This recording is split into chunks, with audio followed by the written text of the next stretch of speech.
आज जो ये फैसले भारत चीन के खिलाफ ले रहा है वो शायद आज से पहले कभी नहीं लिए गए थे। चीन अगर गलवान में हिमाकत नहीं करता तो शायद ऐसा कभी नहीं होता। इस बार चीन ने जो भारत को छेड़ा है ये उसी का नतीजा है जो वो भुगत रहा है। चाहे चीनी ऐप्स पर प्रतिबंध लगाना हो, चीनी सामान में एंटी डंपिंग ड्यूटी लगाना हो या फिर चीनी निवेश पर रोक ही क्यों न लगाना हो, ये ऐसे फैसले थे जो शायद भारत कभी लेता ही नहीं अगर ये विवाद नहीं हुआ होता तो।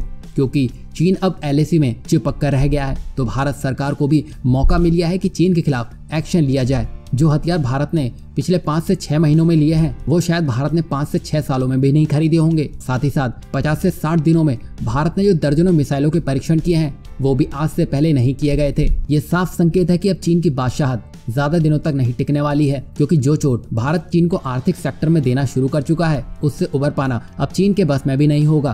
क्योंकि जिस इलेक्ट्रॉनिक मार्केट के दम पर चीन अपने तेवर दिखा रहा था अब उसी तेवर की भारत ने रोटी बनाकर सेक ली है। दरअसल अब मोदी सरकार ने भारत को मैन्युफैक्चरिंग हब बनाने के लिए कमर कस ली है। पहले भारत सिर्फ पार्ट असेंबल करता था और असेंबल करने के लिए छोटी से छोटी चीज भी चीन से आती थी, पर अब भारत चीन को पूरी तरह से साफ करने के लिए भारत सरकार ने दुनिया भर की कंपनियों को भारत में इलेक्ट्रॉनिक कंपोनेंट बनाने का न्योता दिया था। इसी कड़ी में अब ताइवान की एक बड़ी component manufacture company PSA Wilson technology corporation Andhra Pradesh में करीब 700 करोड़ रुपए का निवेश करने में रुचि दिखा रही है। और तो और ताइवान आंध्र प्रदेश में artificial intelligence centre of excellence स्थापित करने की भी रुचि दिखा रहा है। अब इससे होगा क्या कि जो कंपोनेंट हमें मजबूरन चीन से लेने पड़ते थे अब उसे भारत में ही बनाया जा सकेगा और तो और भारत इसे दूसरे देशों में एक्सपोर्ट भी कर सकेगा।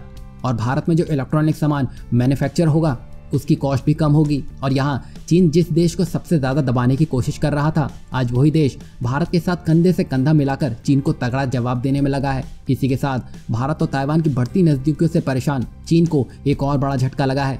अपनी विस्तारवादी की पॉलिसी के चलते चीन के भारत और ताइवान दोनों से ही रिश्ते खराब चल रहे हैं। इसी बीच ताइवान ने चीन को एक और झटका दे दिया है। दरअसल ताइवान में भी इस साल दिवाली का जश्न जोशो खरोश के साथ मनाया जाएगा। ताइवान की राजधानी ताइपे में मेगा दिवाली समारोह की मेजबानी करने के लिए तैयार हो रहा है। और अब ताइवान और भारत के बीच नजदीकियां और बढ़ती जा रही हैं जो चीन शायद कभी नहीं बर्दाश्त कर सकेगा।